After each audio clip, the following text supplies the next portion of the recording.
most important piece of equipment is your shield. If you must make a choice between a sword or a shield, take the shield.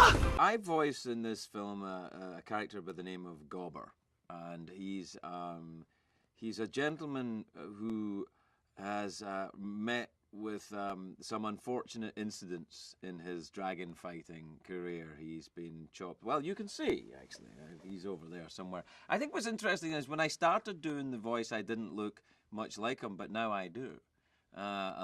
Look a little more like him, and I think as each day passes I look more and more like him, which I find alarming. So I'd like them to start drawing him a little more handsome. If you ever want to get out there to fight dragons, you need to stop all this. But you just pointed to all of me. Yes, that's it. He's the guy who teaches the kids how to fight a dragon. Basically, how to fight one, not how to train one. He's never even thought of training a dragon.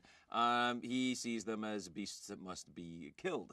That's his job. That's what he does, and he likes to pass on that dragon fighting capability to the younger people of the village. I believe in learning on the job. Today is about survival. If you get blasted, you're dead. I'm really beginning to question your teaching methods. Well, Gobber's training style for the teenage Vikings is to just throw them at Vikings, and the ones that survive are obviously the ones that will survive in battle.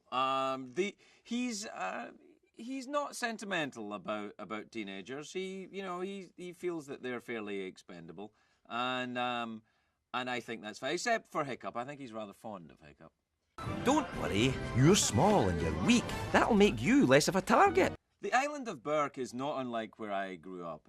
It's a small place, a very beautiful land full of very tough people who are terrorized from an outside force. In the case of Berk, it is dragons. I grew up in places that have a similar landscape. The only difference between the island of Berk and Scotland, where I grew up, is that Scotland is not in 3D.